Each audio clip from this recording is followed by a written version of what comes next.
Au nom du Père et du Fils et du Saint-Esprit, ainsi soit-il. Bon, il y a un léger rafraîchissement. On n'est pas en Norvège sous la neige, ni dans la nuit, comme les sœurs du Mont Carmel. Ils vont ramasser le bois dans la nuit. Mais néanmoins, petit rafraîchissement. Voilà, je ne vous ferai pas le bonassia parce que je n'en ai pas. Mais bon, je dis le bonjour quand même. Bonjour à ces sœurs de Norvège qui ont bien du courage, voilà, et puis qui ont bien du courage, et puis je leur souhaite de demeurer, de grandir toujours dans cette foi qui est comme ce foyer qui vient les réchauffer au cœur des hivers qui quelquefois sur cette terre sont assez frais. Et puis je voudrais aujourd'hui, de la même manière qu'elles sont dans cette nuit, on pourrait dire polaire, parce que je crois que c'est le terme, c'est une nuit polaire, quand il fait jour pendant 2 heures, que le résultat c'est la nuit, je crois que ça s'appelle la nuit polaire, et donc je voudrais parler moi de la nuit du monde, qui jette bien des ombres sur nos vies, de façon à déformer tout ce qui est de la création déformée à nos yeux, comme dans la nuit. La nuit, on entend des bruits, tout paraît étrange, on voit des formes qui sont un petit peu fantasmagoriques, qui peuvent amener des peurs, des craintes, des effrois, la nuit, les choses paraissent autres, et la nuit du monde jette dans nos âmes cet éclairage, cette ténèbre plutôt, cette ténèbre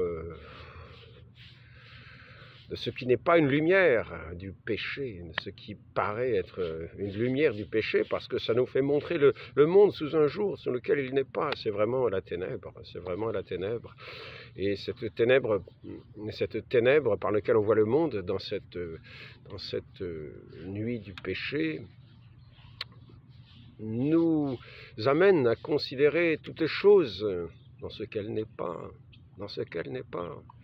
et à voir en même temps, ce péché porte en lui-même une culpabilité. Et si ce monde est si déformé à nos yeux, c'est parce que nous le déformons par souvent notre culpabilité, des hontes cachées, comment dire, des peurs. Des espèces de petits de petits paradis du péché que nous pouvons porter en nous-mêmes, surtout quand nous ne connaissons pas ce qui est de ce grand mystère de Dieu qui est venu crever tous les abcès du péché. Lorsque nous allons voir un prêtre et que nous lui demandons, lorsque nous demandons à Dieu le pardon par le ministère du prêtre, eh bien il vient mettre ce jour de Dieu, ce jour du Christ dans nos vies. Les ténèbres sont ainsi dissipées et quelquefois nous rechutons dans des mêmes travers parce que si le péché est remis, la vision n'est pas tout à fait corrigée. Et la vision que nous avons de ce monde, on pourrait dire empêché, de ce monde que nous regardons toujours de manière déformée, nous conduit toujours à pencher vers le péché, et non pas à le voir dans la pleine splendeur de la lumière de Dieu, de la création.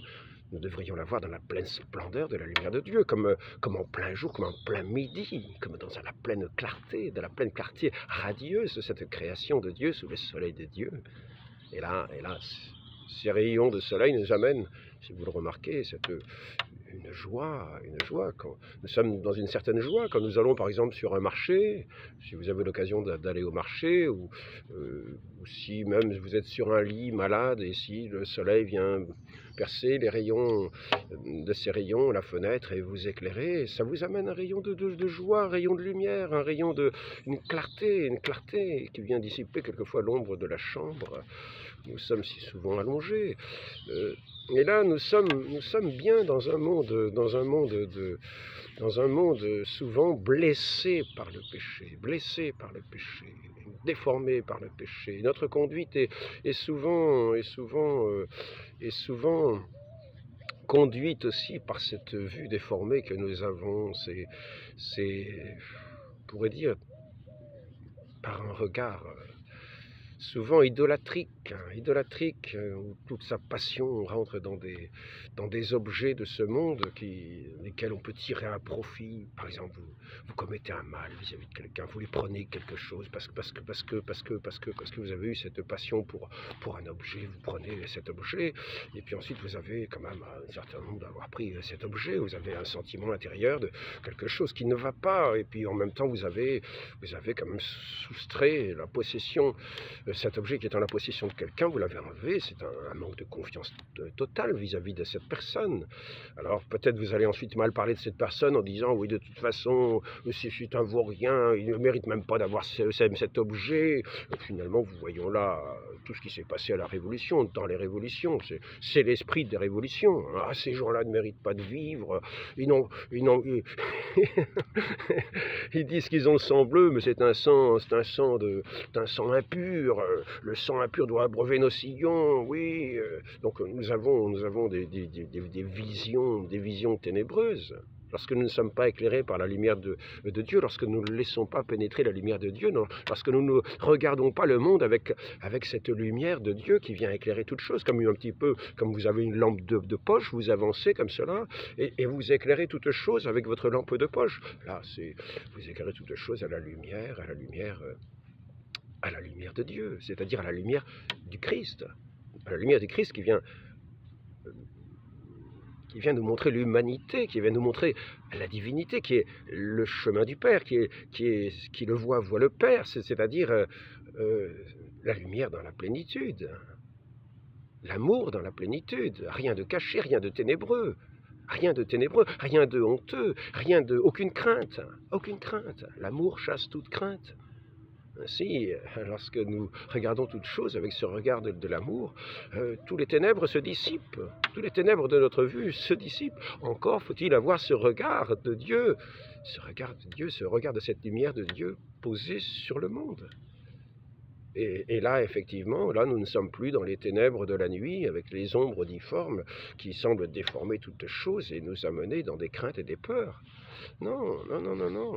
Là, même au sujet de cette relation homme-femme qui est si centrale, et qui est souvent la cause de tant de mépris, L'homme et la femme ont été faits pour s'aimer, pour s'estimer, dans cette différence que Dieu a placée en eux. Si je parle d'eux, c'est parce que justement, c'est cette relation entre l'homme et la femme, comme nous l'avons vu au sujet du mariage, est vraiment le cœur de l'humanité. Quand nous voyons le premier péché originel, il est commis au milieu. Il est commis par nos premiers parents. Hein? Et on voit aussi aussitôt que ce péché est commis, on voit cette inimitié, c'est mon mari, c'est ma femme, c'est le serpent, c'est ma femme, ah oui, d'accord, voilà. Et donc on en arrive à un mépris, on en arrive à se déconsidérer, à jeter un regard méprisant parce que peut-être la tendance au péché nous a amené à avoir une certaine honte vis-à-vis justement de ce qu'on devrait estimer, qui devrait nous réjouir, qui devrait être l'objet de notre joie. Hein. Quand nous voyons un regard pur qui se pose sur nous, un visage souriant, nous sommes amenés à une joie. Mais si nous avons au fond de nous des sentiments impurs dus au péché, eh bien c'est sûr qu'à ce moment-là, nous aurons plutôt une déconsidération de la personne que nous avons en face, parce que la personne que nous avons en face, nous le regarderons avec une certaine honte qui refuse de voir les choses telles qu'elles sont. C'est-à-dire, le péché nous amène, cette ombre du péché que nous jetons partout sur toute chose, nous amène au mépris, assez souvent, au mépris. Parce que ce sentiment de culpabilité que nous portons nous-mêmes, sans même quelquefois le connaître, quelquefois des gens qui sont atteints comme ça dans cette nuit, qui n'est pas la nuit obscure de Saint Jean de la Croix, ce n'est pas la nuit de la pure foi, ce n'est pas... Non, c'est cette nuit vraiment, c'est cette nuit ténébreuse, c'est cette nuit ténébreuse, c'est cette nuit ténébreuse où nous ne voyons même pas la lumière, où nous ne voyons même pas la puissance du Christ qui est notre arme de victoire, qui est notre vainqueur, qui remporte tous nos combats dans ce monde. Lorsque nous mettons notre foi en lui, il est celui qui non seulement est la lumière, qui est la vie, qui vainc toute ombre de la mort, et la mort elle-même. Et lorsqu'il est au cœur de notre nuit, nous avons beau avoir tous les effrois que ce monde peut nous présenter, nous n'avons rien à craindre en lui. Il est la vie, il est le vainqueur du monde. Et il est donc, pour ceux qui ne le connaissent pas, qui sont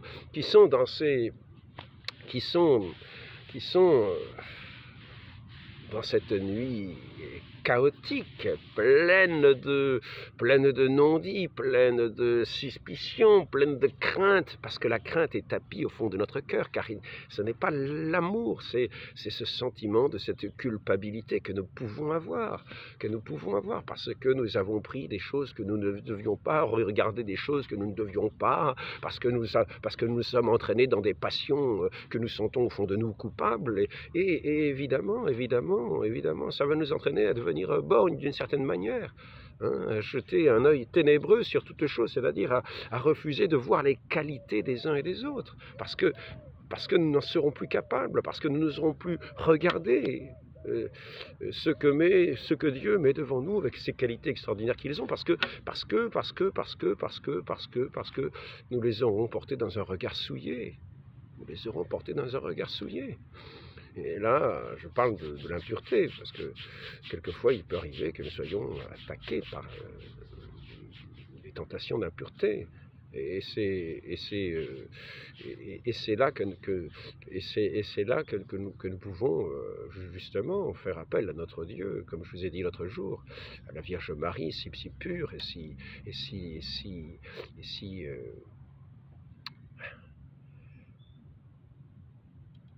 lumineuse, qui vient surtout nous porter secours quand nous avons recours à elle. Parce que c'est notre Dieu qui agit et qui dissipe tous les doutes, toute crainte, non seulement par sa lumière, mais aussi par sa puissance, par sa force, par sa puissance. Et il vient dissiper toute ombre de péché qui nous assaillerait. Donc nous qui avons cette grâce d'être chrétiens, si nous sommes assaillis, nous avons un recours. Et pour ceux qui ne savent pas vers qui se tourner, ils se tournent vers un monde qui a une vision complètement déformée, qui va les enfoncer toujours davantage dans ce marasme, dans la dépravation, dans une vie de dépravation. Et à laquelle il n'y aura même plus de frein, qui sera peut-être encouragé, mais la culpabilité sera là. Et le regard déformé que nous porterons sur chacun, le regard de mépris, le regard de... Alors on va accuser les gens, haine, ceci, mais en fait,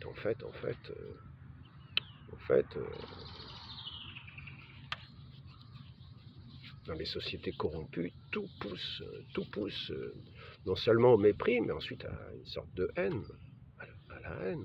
Le mépris puis la haine, pour nier des réalités qui sont belles, que nous ne pouvons pas regarder parce que nous sentons coupables. Par exemple, certaines personnes qui ne pourront pas supporter le regard d'un enfant. Alors le regard d'un enfant si pur, c'est comme le regard de Dieu sur soi. Nous ne serons pas capables de regarder parce que et cette pureté va nous sembler être une culpabilité à nous. Donc il nous faut dans ce monde, quelquefois où nous pouvons être plongés dans ces difficultés, nous pouvons être plongés dans ce monde, demander la lumière de Dieu pour replacer toute chose sous cette lumière de Dieu. Accepter de voir les choses sous cette lumière de Dieu, dans cet amour, car cela ne peut pas se faire sans l'amour, car l'amour est la force de toute chose.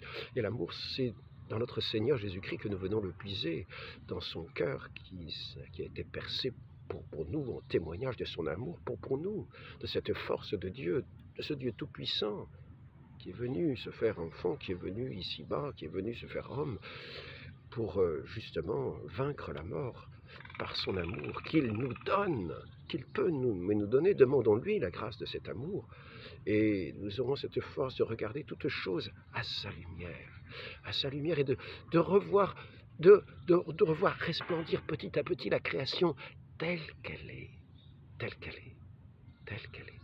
De rétablir le rapport juste entre les hommes et les femmes, qui est si central dans nos vies, car quand il est abîmé, c'est toute la société qui est abîmée. Il s'agit de rétablir justement au cœur de cette société, ce lien si important du mariage, qui doit être comme un soleil de nos sociétés, nous encourager à ce regard d'amabilité, ce regard de respect de l'homme pour la femme, de la femme pour l'homme. De les considérer dans leur qualité que Dieu a placée en elles et qui sont extraordinaires. Donc regardons avec le regard de Dieu ces qualités de ces hommes et de ces femmes qui sont à l'image de Dieu. Non seulement quand ils sont unis dans le mariage, mais même individuellement. L'homme est à l'image de Dieu, la femme est également à l'image de Dieu, et avec toutes les qualités qu'ils ont à leur manière, de leur manière. Et bien souvent nous voyons des hommes qui peuvent mépriser des femmes, justement par ce regard de péché. Donc il y a un certain mépris qui peut être fait, une certaine honte qui peut être faite. Ainsi, on voit des mépris à la fois dans...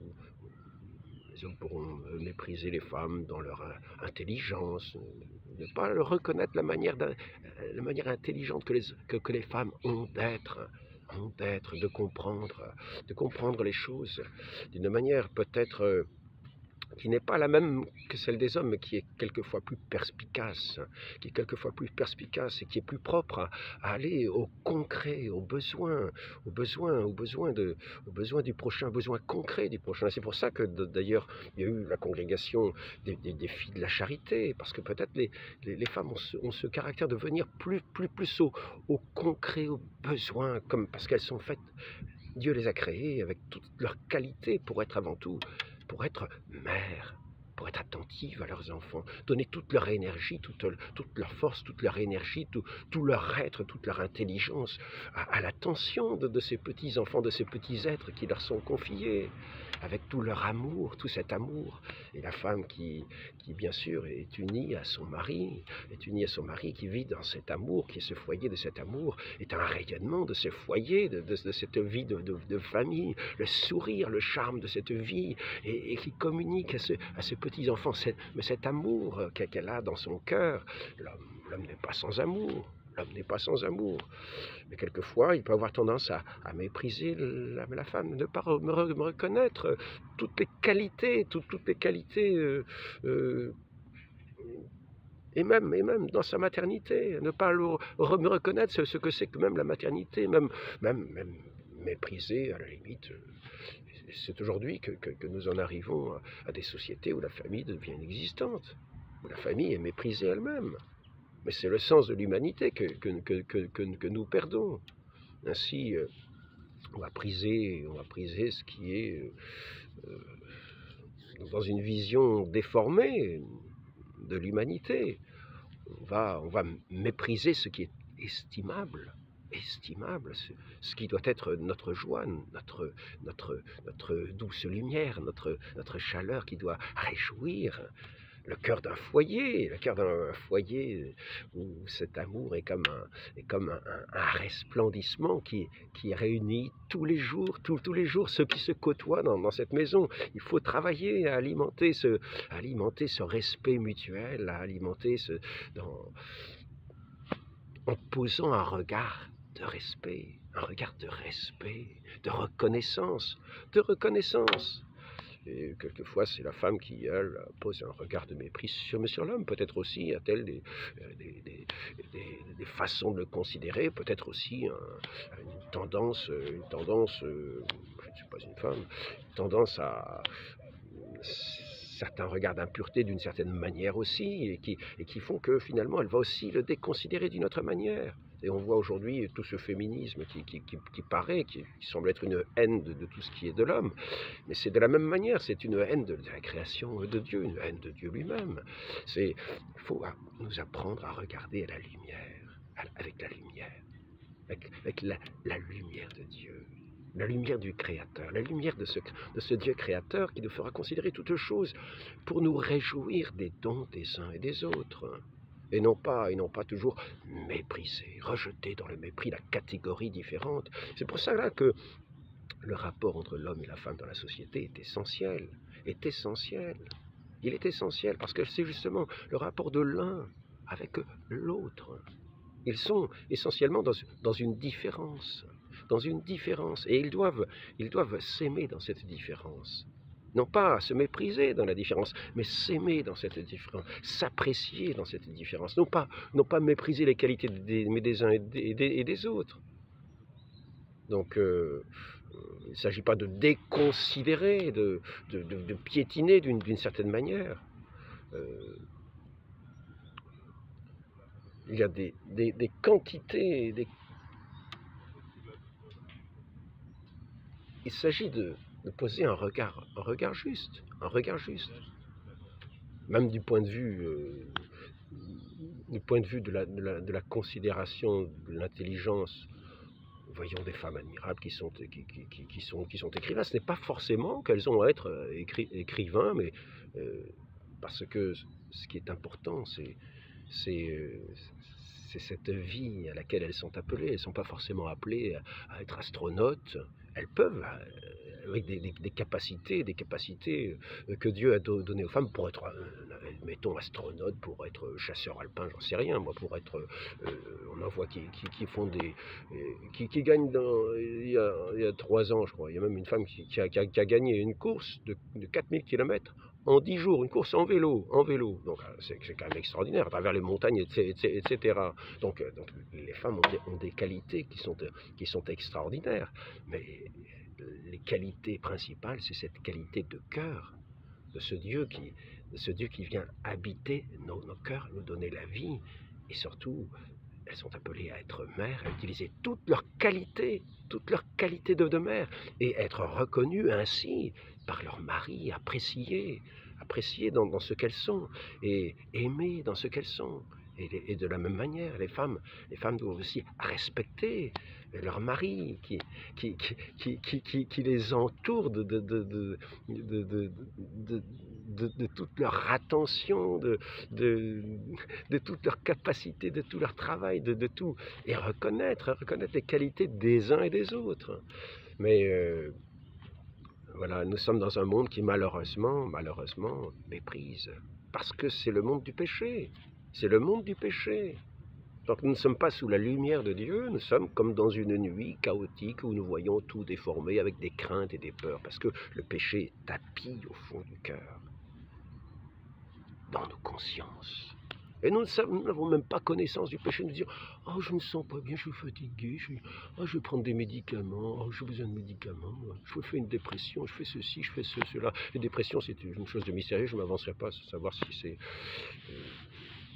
Peut-être aussi nous pouvons avoir des abattements spirituels, des épreuves spirituelles que Dieu nous fait traverser pour justement une purification, pour nous amener à voir qu'il est, lui, l'unique médicament. Il est le docteur, il est le médicament, il est celui... Et puis aussi, il faut voir aussi que notre vie n'est pas ici-bas, que nous pouvons avoir des misères bien ici-bas, mais savoir nous réjouir dans l'espérance que nous aurons ce salut en Dieu, et que notre Dieu qui nous a créés ne nous a pas créés méprisables, mais au contraire estimables, pourvu que nous-mêmes nous n'entrions pas dans l'idolâtrie du monde, c'est-à-dire l'aveuglement de Dieu, car à ce moment-là, ce sera les hurlements de la nuit, les craintes de la nuit, les peurs de la nuit, les haines, les hurlements, les crimes, et oui, tout ce que nous voyons. Donc, invitons-nous à regarder, à considérer les choses dans la lumière divine. Demandons cette grâce à la très sainte Vierge Marie qui ne manque jamais de nous fait voir toutes choses avec son regard aimant, aimant, aimant, respectueux, aimant, et qui se réjouit de chaque bien reçu, qui se réjouit du bien de chacun, pour la plus grande gloire de Dieu, dans son amour. Ainsi soit-il, au nom du Père et du Fils et du Saint-Esprit, ainsi soit-il.